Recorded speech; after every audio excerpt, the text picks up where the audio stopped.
Hang in there, Emily. I'm here for you, Jason says, holding Emily's hand tightly. They are so focused on the childbirth that they don't notice me. I resist the urge to react angrily and remind myself to stay professional. Inside, I'm thinking about how to handle this situation. I think my colleague just looked at me in surprise. I need to stay calm and do everything I can to make sure the baby is born safely.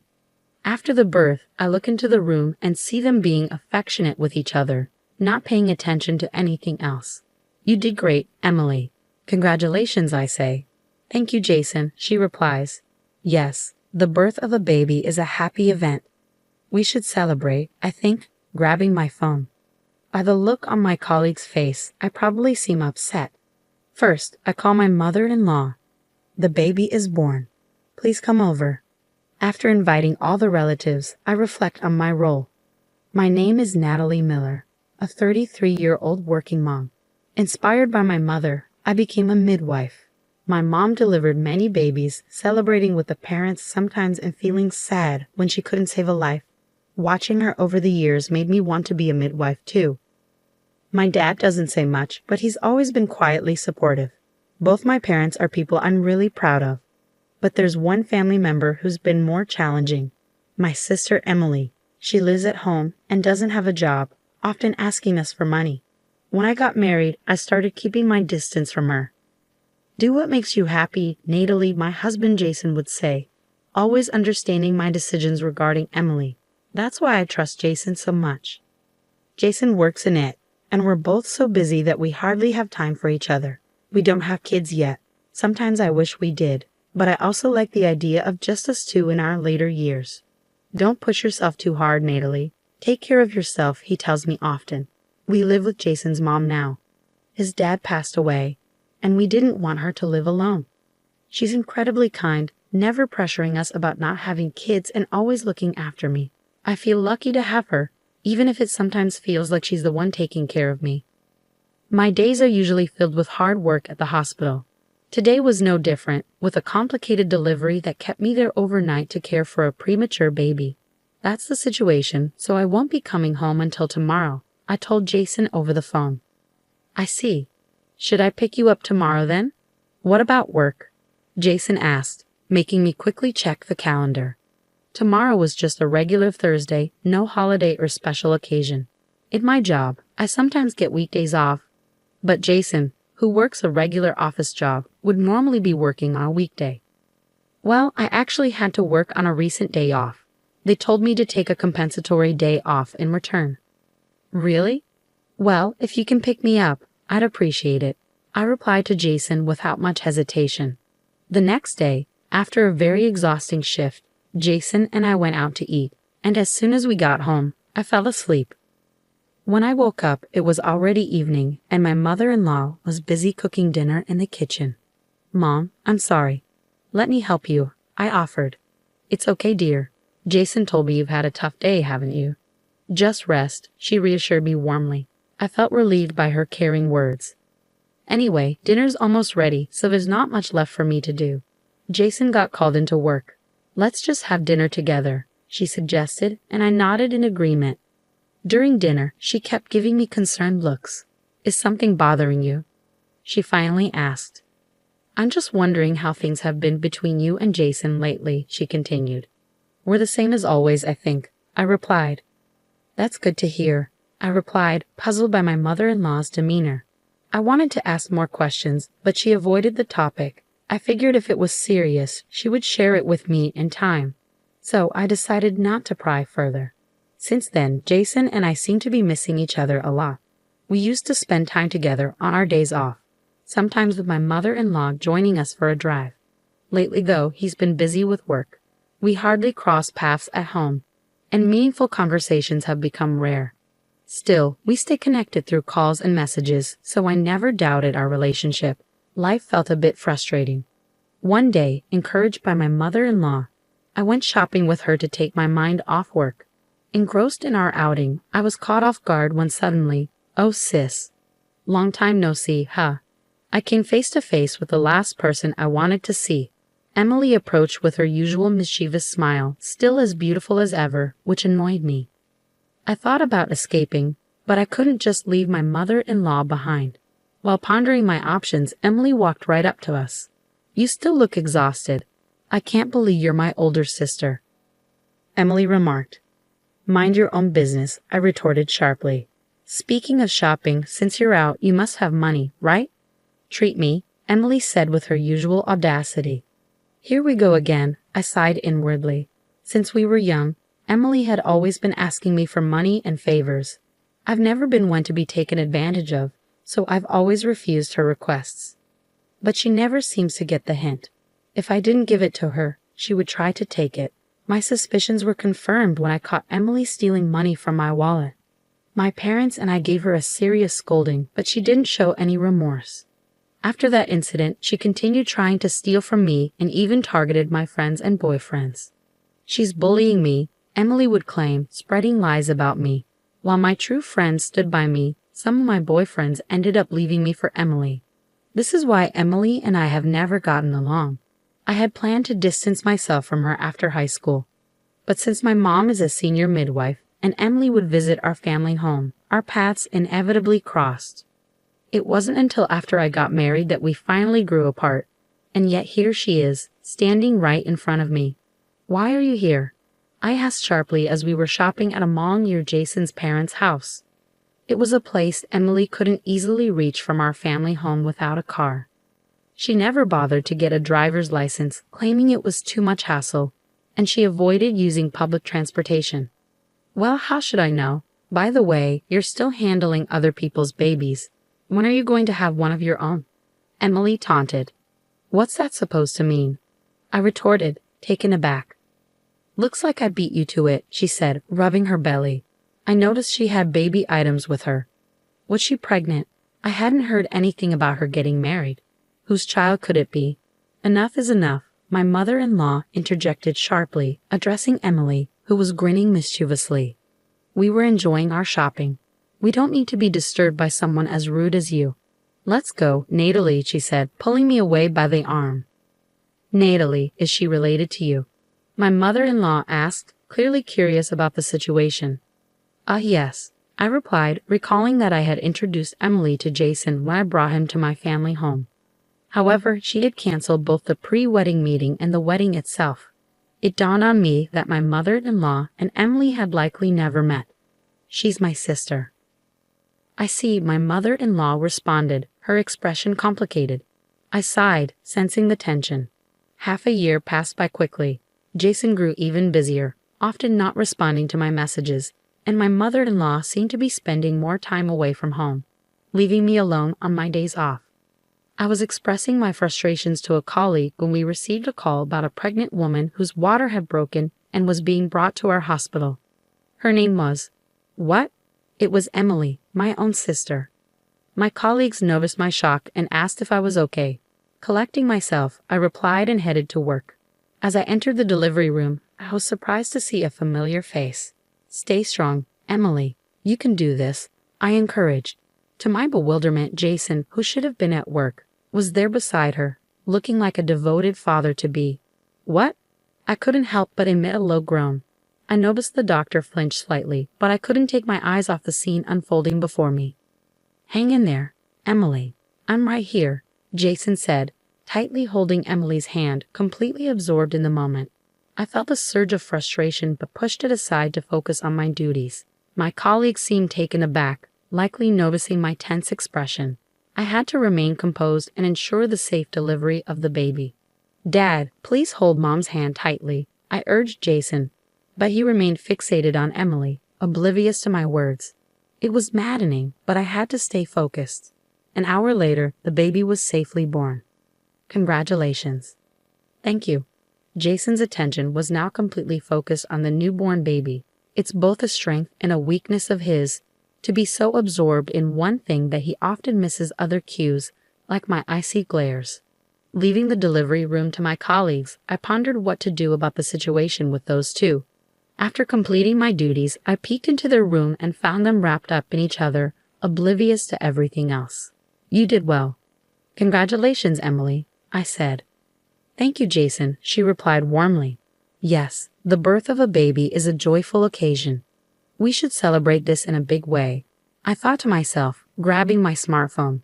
Seeing the surprised look on my colleague's face, I realized I must have been wearing a stern expression. I called my mother-in-law first. The baby's been born. Please come over. And as a result of inviting all the relatives. Natalie, were you pregnant? Asked one of the relatives who had gathered quickly. My parents looked shocked, sensing my emotions from just my smile. Everyone, please calm down. I'll explain everything, I reassured them. I don't see that fool and your sister, someone remarked, clearly referring to Jason. I wondered if my mother-in-law knew something. With that thought, I led all the relatives to the room where they were. Excuse us. Oh, Natalie, I exclaimed as I entered suddenly, catching Jason and Emily off guard. Their faces went pale as more relatives filed into the room. Meanwhile, my mother-in-law's face flushed red with anger. That foolish son, she muttered under her breath. Confusion filled the room until my mother-in-law spoke up, addressing me first. I apologize for the trouble caused by my foolish son. No, you're not to blame. Did you know about the affair? Yes, actually, my mother-in-law admitted.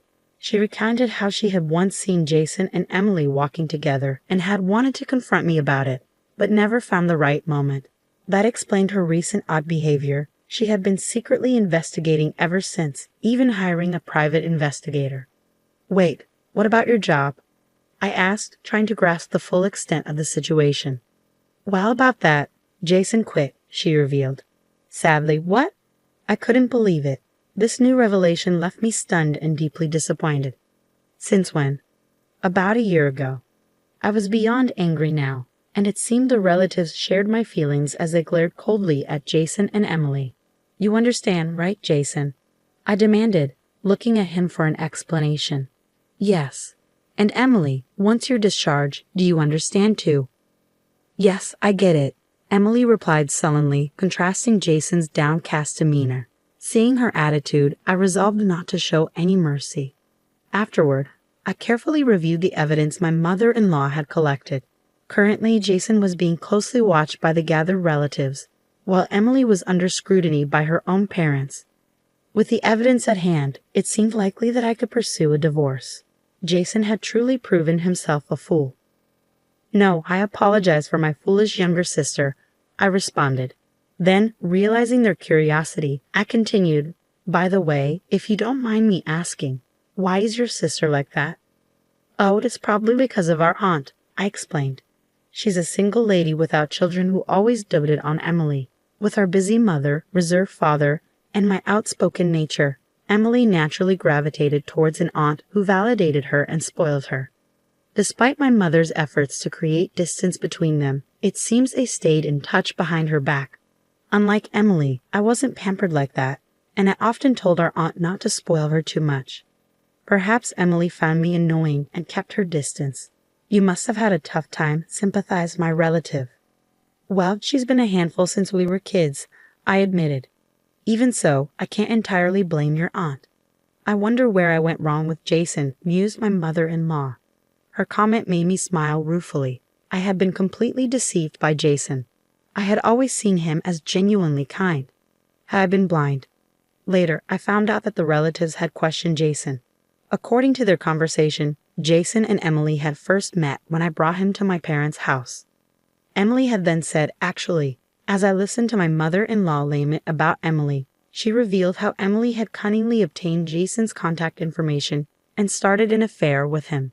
Despite my warnings about Emily's character, Jason, inexperienced with relationships even during his college days, fell into her trap. I had been relieved when he introduced me as his girlfriend.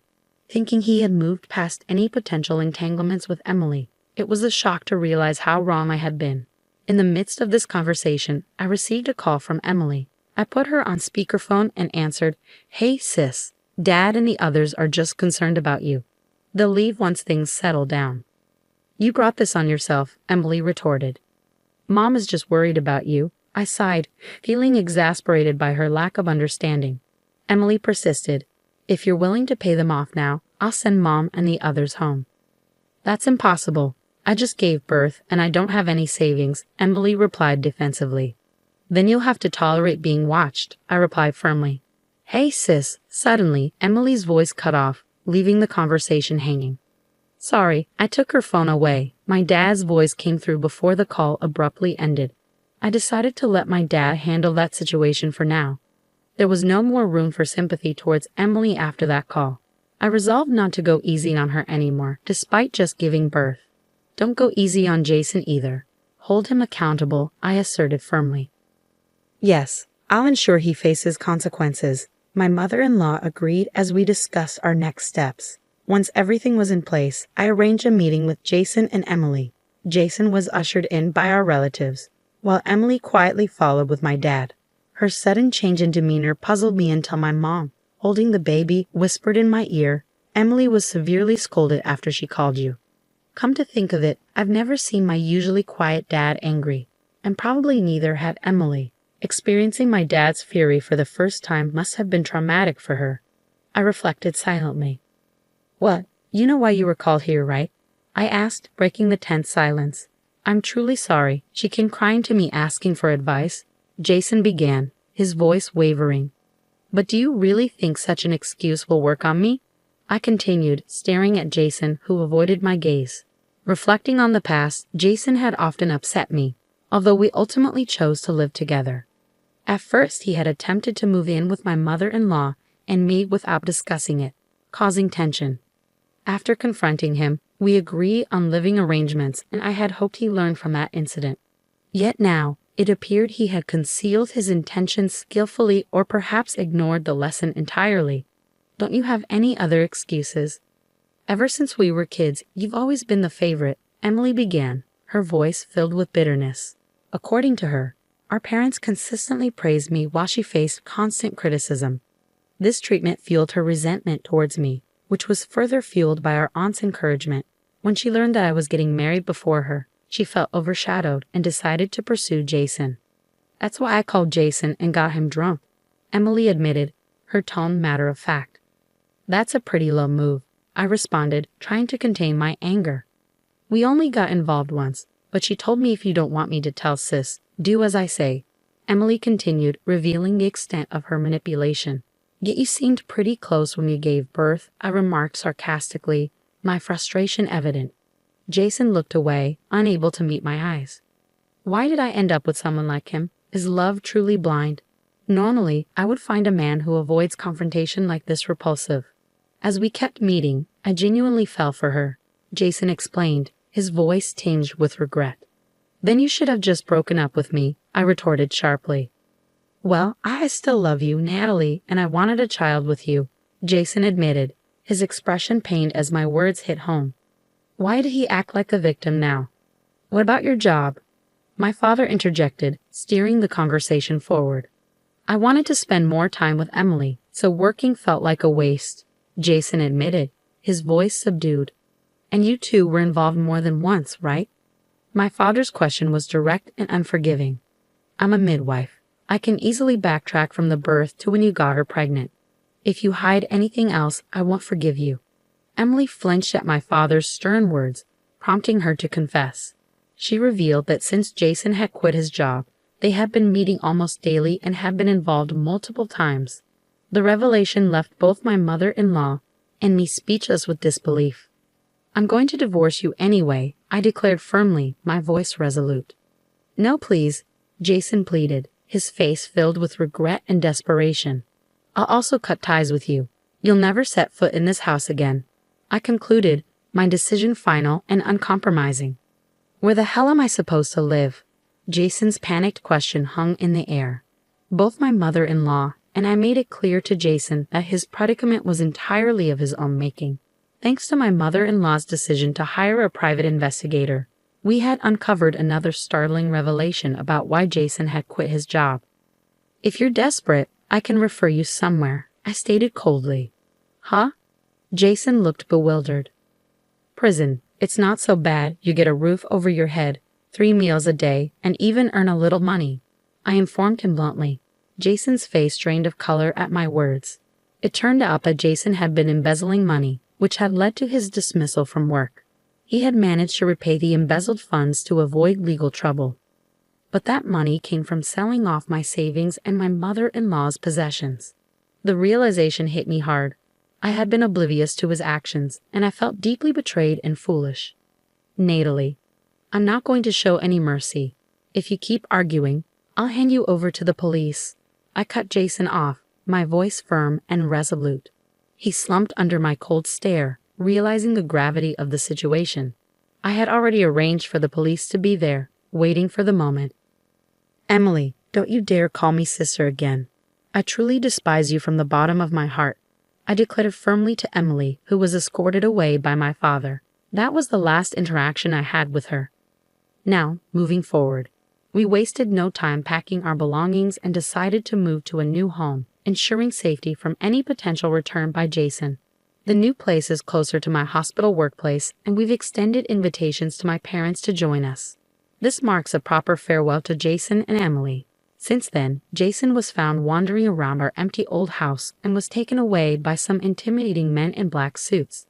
Meanwhile, Emily has found a new job and has been working diligently, juggling multiple part-time jobs. My parents informed me of this. They decided to leave Emily with the house as a final act of kindness. She likely spends her days working hard to maintain it. Despite everything, she's resilient.